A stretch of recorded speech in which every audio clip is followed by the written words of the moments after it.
a recording. So if anybody needs to view the recording or folks who weren't able to attend, we'll share that with everybody. We will also share the PowerPoint slides with you after the training. So don't feel like you have to write everything down. We will share that with you. But just a quick little brief update about MEFA before we all introduce ourselves. MEFA is a nonprofit quasi-state authority. We are located right in Boston, although right now our home offices are all over the state and even in some local states such as New Hampshire. So we are happy to at least be able to join you from our homes for now, and hopefully next year, 2022, we'll be able to see a lot of you in person at trainings and at conferences. But for those of you who aren't as familiar with MEFA as some of our Massachusetts colleagues, we are a quasi-state authority. So basically what that means is we are a nonprofit, but we are self-financing. So we're not relying on state appropriations. So we are, very independent, and we are able to use that to offer lots of great services across the community, and guidance for family savings plans, which I'll talk about, and of course loans, which is the primary reason we're here to meet today. But I did want to just give you a little bit more information about MEFA, and I'll talk a little bit more about our services and our programs in a minute. Before we do that, I do want to just introduce ourselves, so I'll get started. My name is Stephanie Wells. I'm the Director of College Relations here at MEFA, and I did my education, undergrad and grad school here in Massachusetts at Bridgewater State and Suffolk University. And I've been at MEFA since March of 2001, so a little over 20 years, and it's been great. And I'm really happy to be here with all of you. And I want to introduce our other colleagues. So I'll start with letting Dorina Barreto introduce herself. Good morning. My name is Dorina Barreto. I am the College Relations Associate here at MEFA, and I have been at MEFA for a little over a year now. And in my role, I get to be the first point of contact for all of you guys. So I get the opportunity to talk to you guys over the phone and also via email. I'm really excited to interact with you guys on kind of a different environment today. So I look forward to hearing from you. Thanks, Dorina. Do you want to say hello, Meg? Yes, hello everyone. I am Meg Villavicencio, and I work on MEFA's loan originations team. And over the years, I've been very closely involved with the school certification process, first with our MEFA's school portal, and now more recently with ELM, which we are very excited about the partnership with ELM. Thanks, Meg. And Karen, hi. Welcome. Yes, thanks. I am Karen Cooper. I've been with ELM in one capacity or another for 21 years, and am really excited to be working with the National Service Center and working closely with our team to build relationships with the school. So I'm excited to be here today. Great, thank you, Karen. And so as all of you can see, we have a poll up. So I'm going to end the polling because I think most people have voted, and I'll share that in just a minute. But I do want to keep moving. So just a few logistics for those who are just joining us. We are recording today's webinar. We'll definitely share these slides with you. And feel free to type any questions in the Q&A. I do believe we have everybody on mute except for our panelists. So feel free to type those questions in the Q&A, and we'll answer those as we go. We'll leave plenty of time at the end for questions. So let's get started. So I'll end the polling and I'll share that with all of you. As we can see, we have most of the folks here are ELM1 users, a few Scalanet users, and a few other portal users and folks. So we'll talk to you about our certification options in a moment. And then I do have another poll that I just wanted to, I want to share the results with all of you so we can see that. There we go. Okay, so let's keep going. So here's what we're going to talk about today. We want to review the MEFA Loan program itself, some requests to just learn a little bit more about that. I definitely want to spend a few minutes just talking about our online tools and guidance that we use with families and that we offer. MEFA is a lender, a nonprofit lender, but our goal is to make sure that borrowing is a last resort and to show families all the other options that are available to pay for their education before they borrow. So even though we're a lender, we don't want them to borrow if they don't need to, or borrow minimally when possible. So we'll talk, a bulk of today's training is going to go over the certification options, questions about that, how the process works, and we'll end with the common FAQs, or places where we've had a little bit of bumps in the road here and there over the years, just to clarify that for some folks. So we'll definitely spend a lot of time on that. And then Meg will review MEFA's online loan certification system at the end. So just a little bit about MEFA's comprehensive approach. We are a lender. We were created by colleges and universities back in 1982. They lobbied the state legislature to create a program for families to borrow, because at the time there was a cap on what you could borrow in the PLUS loan, and families here in Massachusetts needed another option. So from that, MEFA was created, and we've gone on to offer lots of other services over the years, including the state's 2 savings plans. So both the 529 plan for Massachusetts and the prepaid tuition plan are both housed at MEFA. We have partners such as US Bank on the U plan side and Fidelity Investments on the U fund side, who manage those programs for us. And so a big part of what we do at MEFA is to encourage families to save.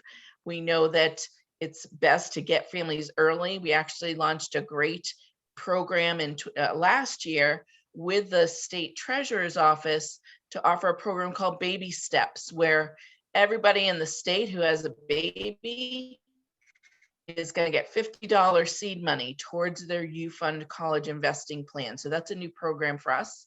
So we're always looking for things like that, partnerships to help educate families and get them started with savings earlier.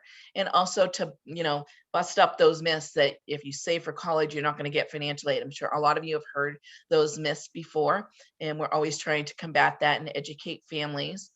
In addition to the savings and the early college planning and outreach, we offer a slew of resources on our website. So feel free to, poke around, check those out. We're on all the social media accounts like LinkedIn, YouTube, Facebook, and Twitter. So please follow us there. We used to offer, before the pandemic, literally hundreds of financial aid nights across the state of Massachusetts each year, in addition to virtual programming. We had financial aid officers all over the state who would volunteer and do financial aid nights at high schools. Of course, we're not doing that anymore because of the pandemic. So we've really had to switch gears this past year and take all of our offerings and create new offerings in a virtual environment. So all of that is on our website. So feel free, whatever state you're in, if families need help. We have great counseling tools on the site that really have nothing to do with loans. It's all about financial aid, admissions, and the whole education planning process. So we also offer trainings for school counselors and admissions officers on financial aid, on the whole application process.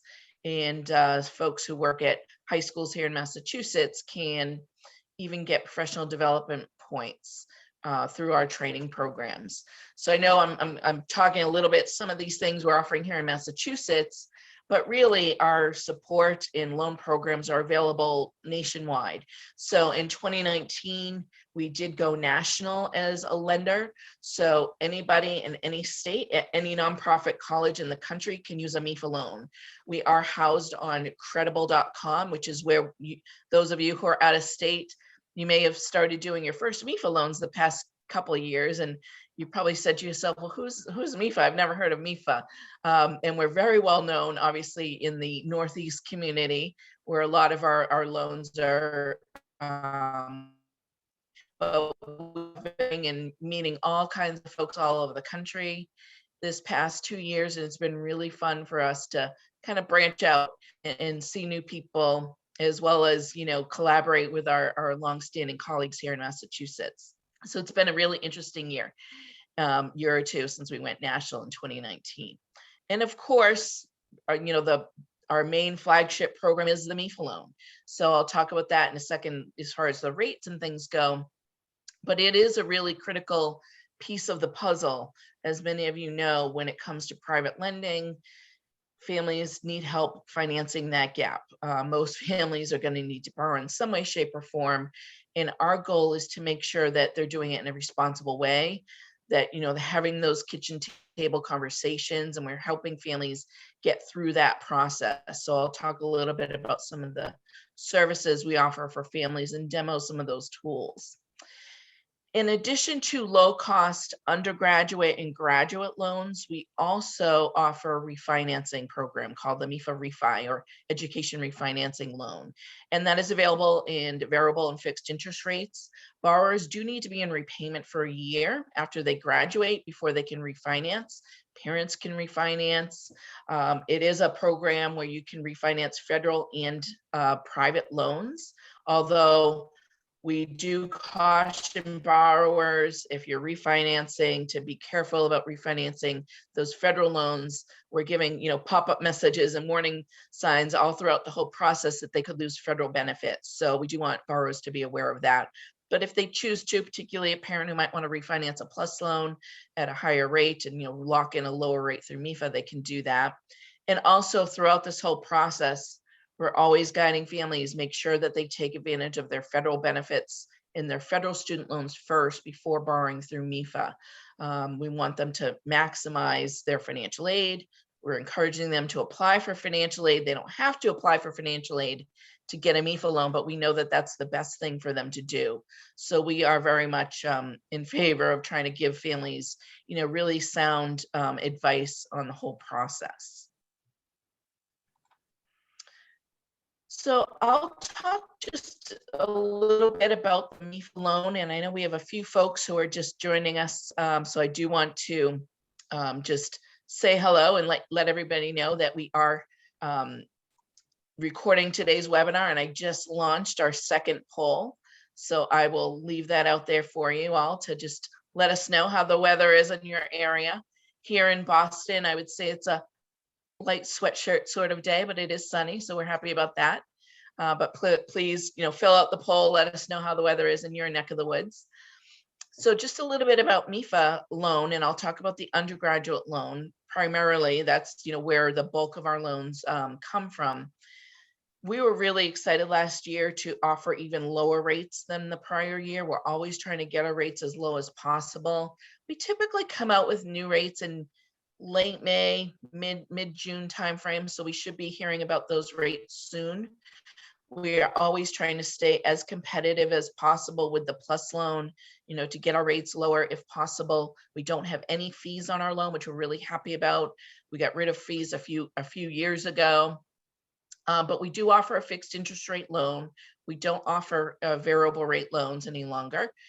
We find that, you know, that's what families want. It's a stable, predictable monthly payment for the life of the loan. So I'm just going to click here and show you a little bit on the website about the tools available when we're counseling families. So here's the undergraduate loan piece of our website. And I'll just scroll down a little bit. I am going to demo our monthly payment calculator for you. But I did want to just give you sort of a close-up look at the rates here, so that you can see we have 5 repayment options for families to choose from. Basically, what happens is they'll apply for the loan, get approved, and they'll be shown the options that are available to them and the rates in monthly payments based on their credit score. So for our immediate repayment loans and interest-only loans, we are looking at approximately 670 credit score or above. If they're going to defer, we're looking at about 710 or above. So those are, our guidelines. And, obviously the tiered interest rates, the rates will be lower as the credit scores are higher. But I do like the fact that regardless of which repayment option families choose, it is a small window. It is a small range of rates. So we're not looking at double-digit rates on the high end. So if you have a 670 credit score, you're not going to be paying 10, 11, 12%. You're still going to get a nice rate, probably even lower than the Federal Plus loan. So our rates do start at 3.75%. And one thing that we are always aware of is to try and help families maximize their available monthly payment. So you can see on the chart here, if they were to do a $10,000 loan for a 10-year loan, it's about $100 a month. But I'm always counseling families, and MEFA is always counseling families. If you can afford more than that minimum loan payment, then don't borrow it all. Put some on a payment plan. You know, if I had a nickel for every time I talked to a family and guided them to one of your school's payment plan options, your website, that'd be great.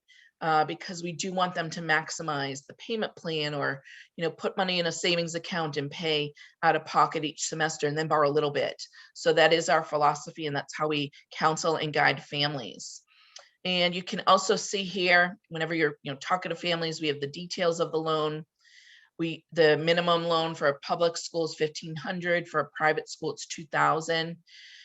And the eligibility requirements, we get a lot of questions about eligibility requirements. So those are here on the website, but I am going to show you this college administrator site in a few minutes that has a lot more detail as well, as far as what are you signing off on when you're certifying a loan.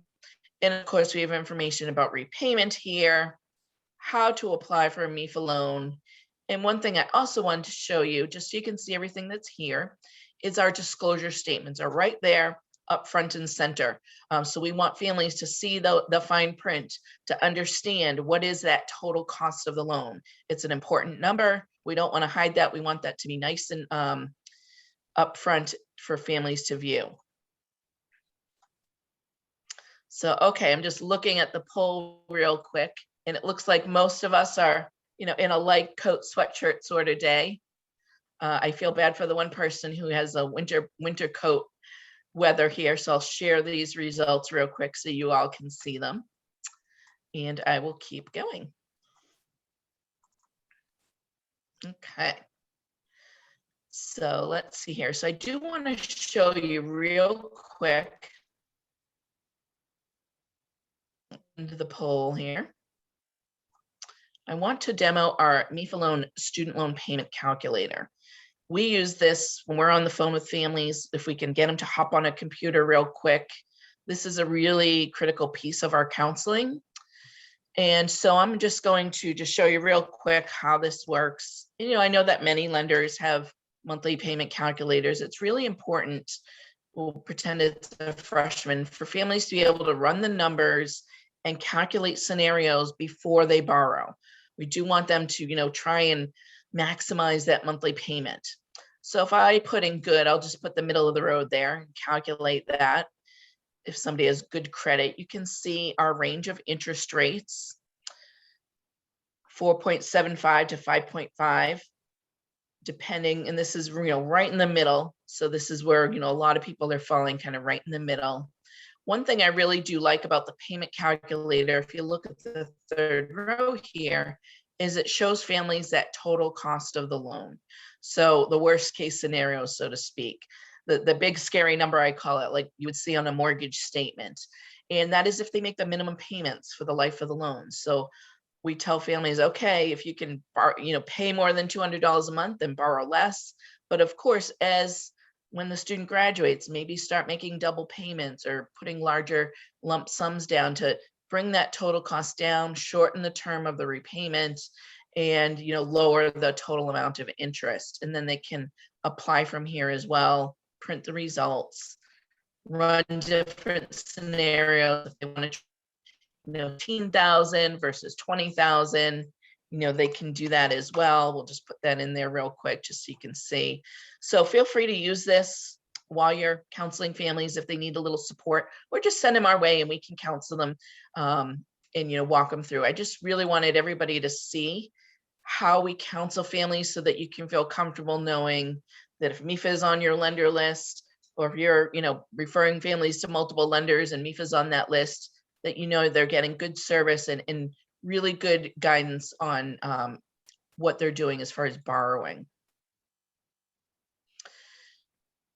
So when you are certifying a MEFA loan, there are a few statements that you're basically signing off on. Now, if you're certifying on the MEFA loan portal, then you will see these statements. In ELM, you'll also be signing off, and Karen and Meg are going to talk about these scenarios in a little bit more detail later. So I'll save some of that good stuff for them. But basically what you're signing off on is that the student is not borrowing more than cost of attendance minus financial aid. That is the max they can borrow. There is no aggregate loan amount. Families can borrow the full amount that they need. There's no annual loan amount. And the student does need to be, these are key, we get questions about this, enrolled at least half-time in a degree granting program and making satisfactory academic progress as defined by your institution. So I actually just had a call from a school yesterday that asked, what do you consider SAP? And I said, it's really up to the school. What do you consider SAP? What is your criteria? It is based on that. It doesn't have to be the federal criteria. It could be your own school's criteria. So just know that those are our guidelines. Students and borrowers do need a U.S. citizen or permanent resident as well. Now, items 3 and 4, I have italicized a little bit smaller print because we are going to be taking these off our website and off of the certification criteria. So once we do a system upgrade in June, these will drop off. So you'll no longer see these. So we didn't want to take it off now because it is something that you'll see when you're certifying, but just know that you can ignore these number 3 and 4 because we are going to discontinue those criteria. So basically cost minus aid, are they making SAP and enrolled at least half-time in a degree program? Those are our criteria. And feel free, folks, if you have any questions to type those in the Q&A. I know we'll probably have a lot more questions when we get to the loan processing piece with Meg and Karen, but type those in because we do have everybody on mute. Okay, so here are our certification options. As many of you know, in July of last year, MEFA joined ELM as a lending partner. We were hoping to launch ELM earlier in June, but with system enhancements and launching a new originations platform, sometimes those things take a little bit longer. So we did launch on July 15th, which was a little bumpy considering it was peak processing and we were launching a new origination system. But all in all, I think things have really gone well. We're really happy with our partnership with ELM. So if you are an ELM school, you can now certify through ELM and disperse through ELM NDN as well. Meg and Karen will talk about this in a little bit more detail, but you do need to process MEFA loans as a parent loan. Even though the student is a co-signer on the loan, everybody has equal responsibility for that loan. We do consider that co-borrower as the primary borrower, if you will, on the loan. That's whose credit we're using to get that loan approved. And we do have Q&A. I'll just click on this real quick so you can see our college administrator tab. So we have information about our loan processing through ELM, and we have a bunch of FAQs here that we are adding to over the past year as we go. So if we have a question that isn't on here, we'll add it. So we are constantly upgrading this and adding new FAQs. I am going to just show you real quick on the college admin page. So MEFA.org, you can see your little tab right there for college admins. And everything that we need to tell you is going to be on this page. So if you ever have a question, of course you can call us or email us, but feel free to check this page as well. So here you can see we have our spring trainings that you're participating in right now. We also have a training coming up for U-Plan schools. So those are going to be the 70 Massachusetts schools that participate in the U-Plan. And we have MEFA Institute, so trainings will be set up there as well. We have our COVID procedures here. We did continue fax and email certifications last year. We actually never did email certifications unless it was a, kind of an emergency situation, but we don't do fax certifications anymore. It's not a secure process. It's not quick. So we want schools to either log into our online portal, which is super easy to use if you're not an ELM user. So also when it comes time to disbursements, we can send a check if you want, but we're encouraging folks to do everything if possible, just for time and ease, getting that money to you as quick as possible. no loss checks in the mail, but we can accommodate whichever you prefer, check or wire. It's up to you. And the same goes for refunds. So you can send us a refund through check, or you can do an EFT. So all of the forms you need are going to be right here on the college admin page. You can also sign up for the MEFA online portal if you're not an ELM user here. You can view FAQs. You can update your users. So if somebody is no longer at your school and you want to deactivate them, you can either email us or fill out this form. And we also have information on the certification options through ELM, which is right here. And our FAQs, which I just showed you, are right there as well. And of course, we have our MEFA loan eligibility and the disclosures that you might need if you're putting MEFA on your lender list, as well as information for our U-Plan schools. So I just wanted to point those out for you so that you know what's on there. And we always love feedback. If there's anything that you've seen maybe on another lender site that you find is a really helpful tool, either for families or for college administrators, just give us a call, give us an email, send us anything you want. And we're always taking in your considerations, your questions. We're always trying to improve the process. So it's always evolving. Our website's always evolving. So definitely let us know if there's anything that you need that we can help you with. So of course, we will send this PowerPoint to everybody that signed up for today's webinar. And you'll have these links on the PowerPoint as well, including the forms that I just mentioned. So with that, I'm just going to stop real quick. And I think share our weather results here. So most folks are in decent weather, hopefully. And just show you that. So I'll stop sharing that. I have one more poll that I'll do at the end. That's kind of fun. And now I do want to turn it over to Meg, who is going to talk a little bit more detail. And this is where I think folks will have a little bit more questions. Let me just see real quick. So we do have a question. Okay, so we have a question, and Meg and Karen will answer this. If you get disbursements through ELM, do you return to ELM or to MEFA? So Meg and Karen are going to answer those questions for you. But great question, keep them coming. And I will turn that right over to Meg. Great, thanks, Stephanie. So yes, let's talk a little bit about loan reductions and refunds. MEFA wants families to feel reassured that they can reduce their loans if the plans change. So of course, whenever possible, you can reduce a disbursement prior to it going out. So that's pretty straightforward, and then you don't have to do a refund. But for loans, for funds that you've already received, you can definitely return them. And to answer the question that was just posed, yes, ELM schools should return funds through the NDN if that's how they received them. And one additional note on that, MEFA processes refunds on Wednesdays, so once a week, and we just pick everything up from the week. We've had a few schools that will submit a request and then submit a duplicate request and have the refund go twice. So we just wanted to let people know to wait a week and then to check in with MEFA before sending a duplicate refund request.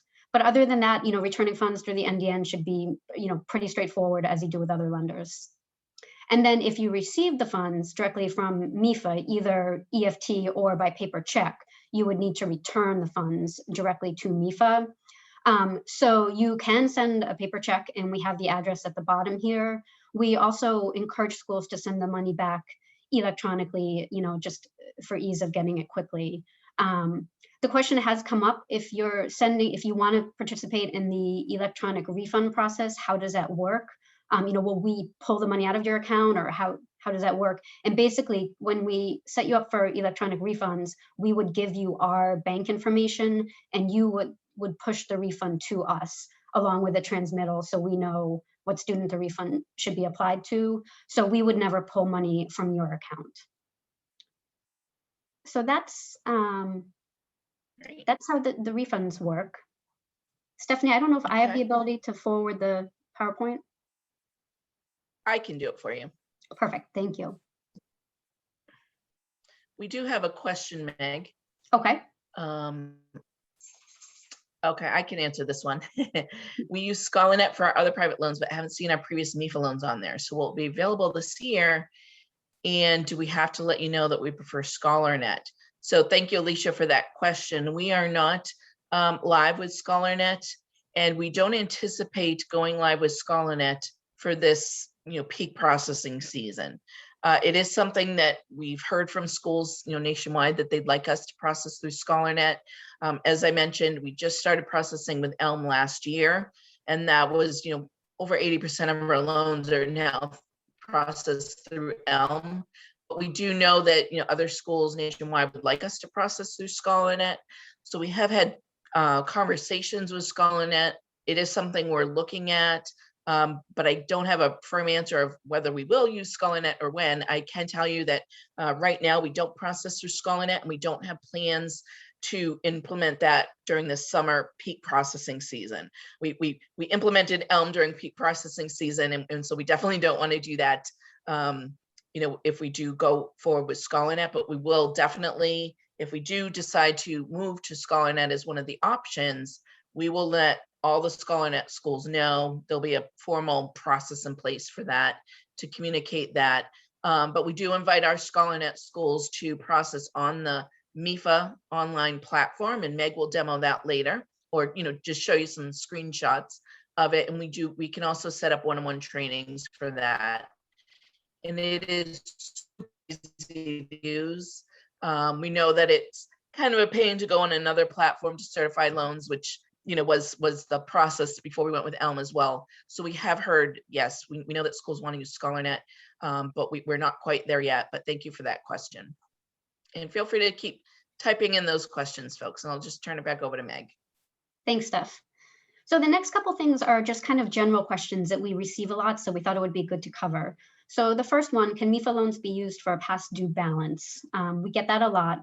And the answer is that with the MEFA loan, you can go back one semester in the current academic year, assuming that the student is currently enrolled.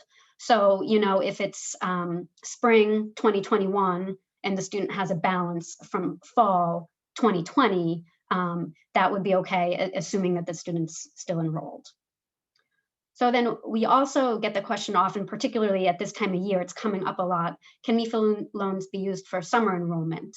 So, one of our requirements that Stephanie's gone over is that the student needs to be enrolled at least half time. We know that during the summer, many students are just taking a class, or two or whatever, even though they're enrolled at least half time during the regular academic year.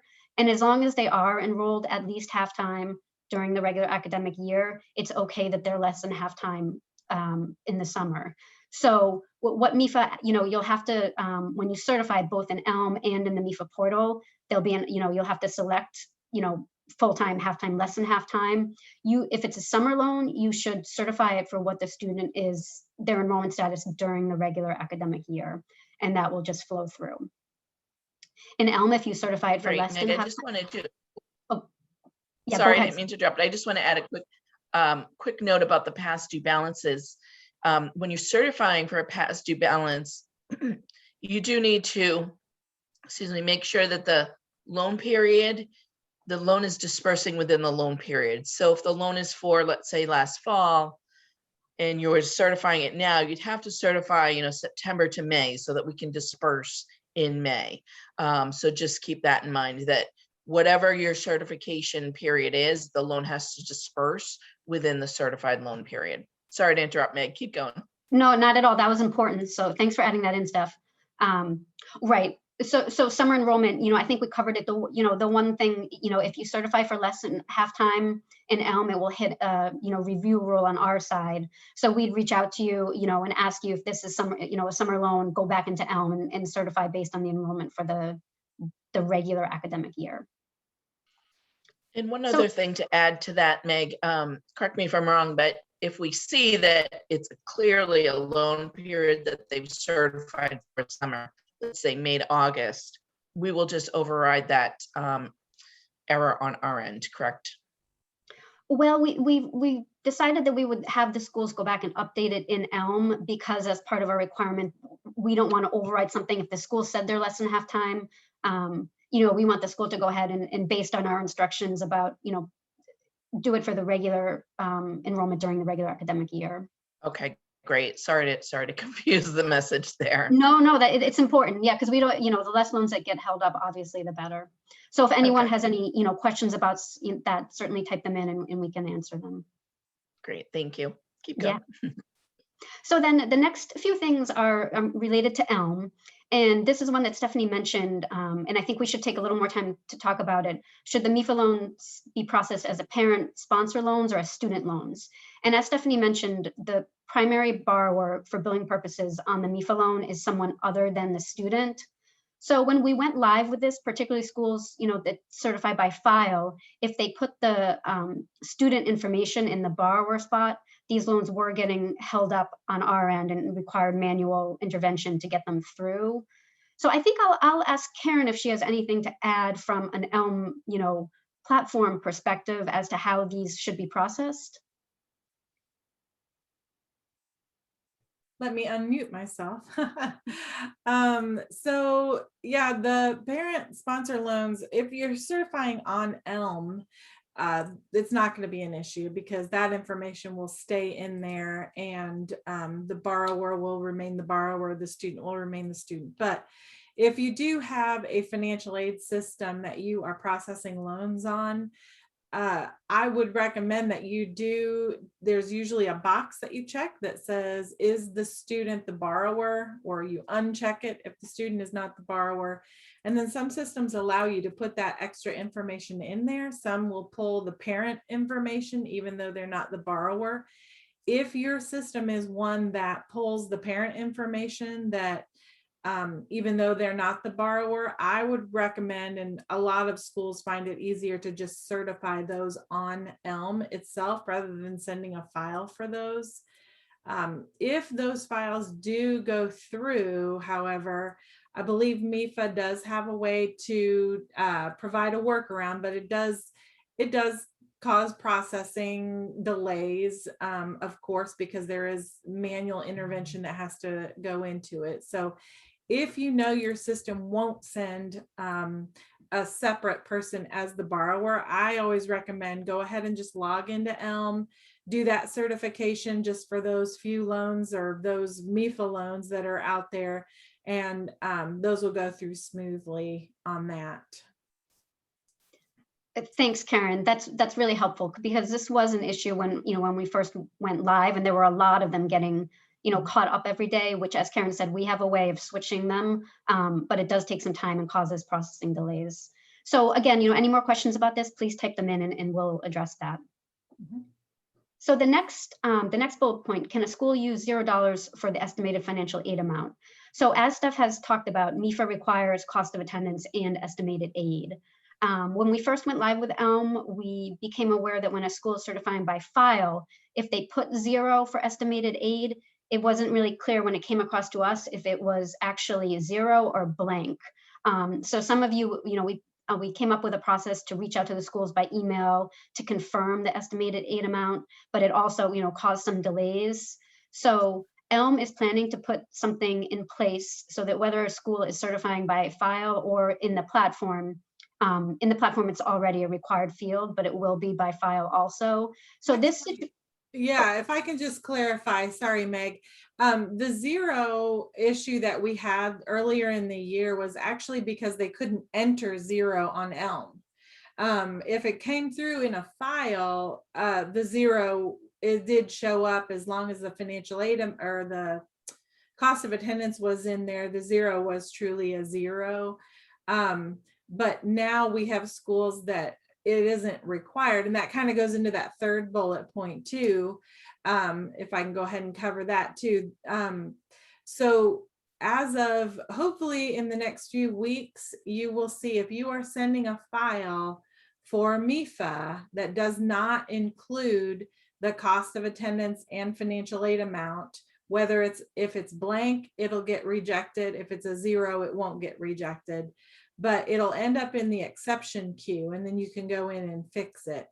And if you are certifying loans on ELM itself, you should have noticed that there is a message that comes up if you try to certify a loan without those fields.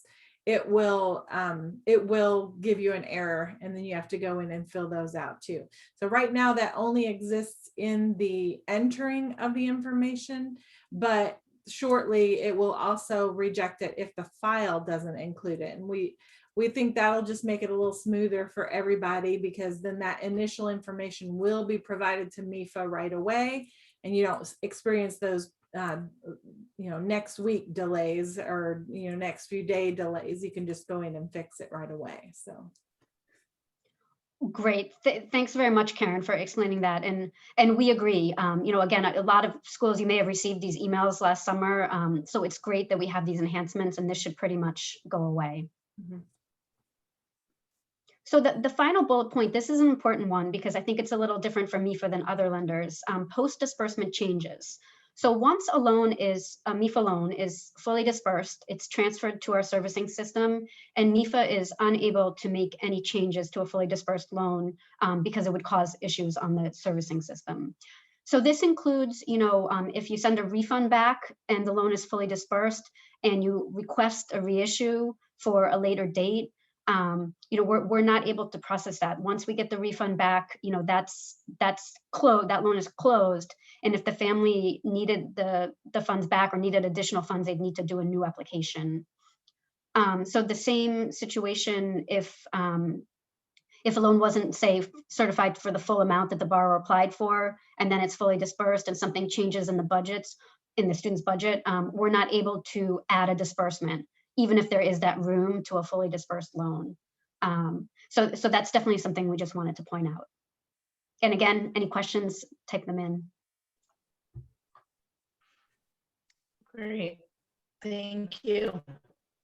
Yeah, I can't get off that changes to a fully dispersed loan. It's just a difficult situation. So, because then families would need to reapply if funds are sent back mistakenly and the loan's fully dispersed because it's on our servicing platform. So, that doesn't happen a lot, but it does happen. So we do want to emphasize that. So thank you, Meg and Karen. This is really helpful. So feel free, folks, to type any questions in the chat and the Q&A. And Meg is going to just talk a little bit about our MEFA loan certification system. And then we have a few people on the line. While she's doing that, I am going to launch our last poll. Go ahead, Great. Meg. Can you see Thanks, it? Steph. Yep, perfect. So, as Steph mentioned, what we hear is that the MEFA portal is very straightforward and user-friendly. So we didn't even bother to log in doing a demo because I think the people that use it, find that to be true. So I did just want to point out a couple things that are new for the 2021-22 year. One being the search by name function. So that's something that, that schools have been asking for. People are trying to get away from searching by SSN, and not everyone has the MEFA application ID. So now you can log in and search by name. And as the instructional text here says, you can put in first name, last name, a combination of. So hopefully, you guys will find that helpful. Steph, you can go ahead and.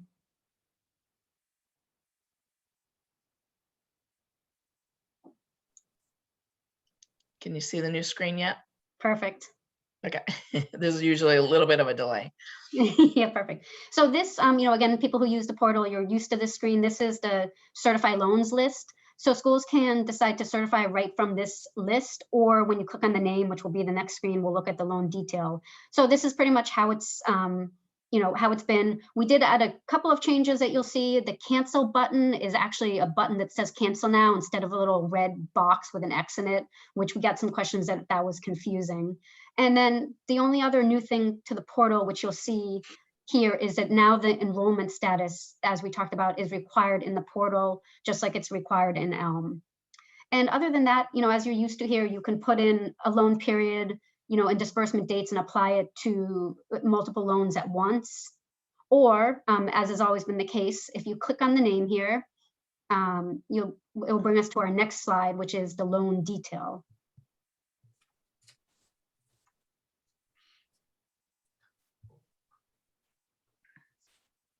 So here is the loan detail. One thing to point out on this, you'll notice in the loan information section in the second kind of blue bar, we put in the program name. That was something that schools were asking for. You know, sometimes a student may have a undergrad immediate repay loan and also a deferred loan. And we thought it would be helpful to know, you know, which is which when you're certifying. So that is there. And then again, the other new thing is the enrollment status drop-down box, which is here. So this is the detail. You can kind of see a little more about the loan. This is also where you could add additional disbursements, make uneven disbursements, any of that kind of stuff. And of course, until the loan is partially dispersed, you can always come back in the portal and make any adjustments as needed. So that's pretty much the portal. I think in this group, most people are certifying on ELM, so we won't spend too much time on it, but if you have any questions, definitely type them in. Great, thank you, Meg. So I'm just going to invite folks to put in any questions, type in any questions in the Q&A as we wrap up. We want to thank you all for coming today, and just remember that we will send you the PowerPoint slides. So going forward, feel free to reach out to us. Most of you probably have Dorina and I, our direct numbers and emails, so you can always email us directly. But we do have our 800 number and option 1, I believe. College administrators are option 1. And MEFA certify@mefa.org is a great way to email us, because we track everything through that email box. And our web link to the college administrator page is here as well. And we also have ELM's contact information here. And so I'll just let Karen just speak to that real quick about the customer service component at ELM. Oh, you're on mute. I'm muted again. common thing. So the toll-free number is there. We have press 1, 2, 3, and 4 on there for different areas, just to help us organize the knowledge levels on our teams. But honestly, you can pretty much press any of the numbers and get excellent service.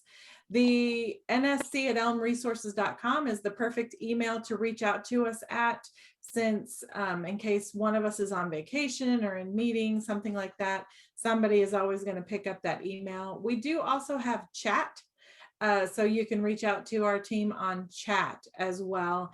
If you need to schedule any training or anything like that, just give us a call, shoot us an email. We'll be happy to do what we can to help you. Excellent. And we do have one question from Arcadia. And she asks, if you make changes to a loan on your portal, would it update in ELM? So I'll turn that over to you first, Meg, to answer the question, and then any advice on, you know, working on both platforms. Yes, you know, and that is a good question.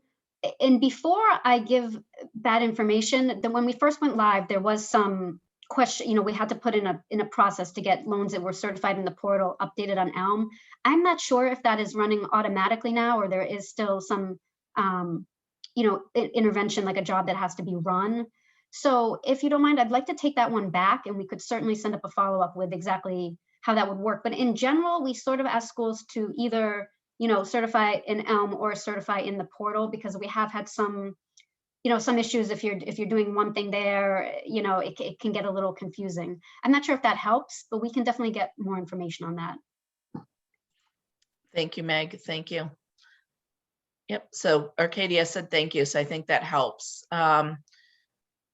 So feel free, folks. We'll just leave it open for another minute or so. If anybody has any questions, we're getting a lot of thank yous and great presentation. So I'm glad that this was helpful. I am going to end our last poll. So I'll share the results with you while we're waiting for any more Q&A to come in. So we have our Thomas Edward Brady squeaking out the win here, as he does every year in the Super Bowl. So thank you, everybody, for just joining our little poll here. We think just a fun way to engage. Looks like we have some California friends participating today as well. So thanks for participating in our little poll. I thought that was a little bit fun. And let's see, we might have a couple, just a couple comments about the presentation being helpful. So I don't think we have any more Q&A. So with that, I will end our webinar for today. And I do want to thank our friend Karen from ELM for joining us today and taking some time out. For those of you who did find this very helpful today, we have another one of these coming up in June and July. So we'll have, the same presentation. Oops, I think we have another Q&A here. Let me just open that up real quick. So feel free to send them our way to join us for that. I do have one question. If the loan status shows as the certification Actually saved, will Yep. the school be prompted to finish certifying the loan? No, there's nothing to indicate that. It will show up in your pending certs though. Like if you, on that first overview page where it says certs are pending, it will show there. And when you click on it, you'll see it in that list. It's treated like a cert request.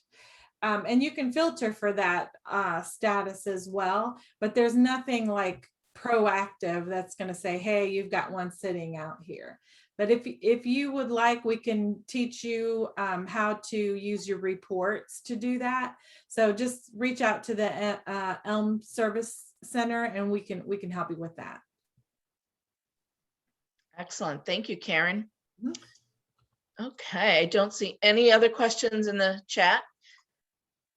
So I will end our webinar today, but feel free to send your other colleagues our way as we head into peak loan processing season. And I want to thank Dorina and Karen and Meg for joining me today. And I know that a lot of you work with Dorina directly, day in, day out on our email and calls. So we're glad that you were able to at least put a name to a face. And we look forward to seeing you in person at conferences next year. And maybe some in-person trainings and school visits as well. So thank you for joining us today, everybody, and have a great day, and we will talk to you soon. Thank you. Thank you, everyone. Bye, everybody. Bye.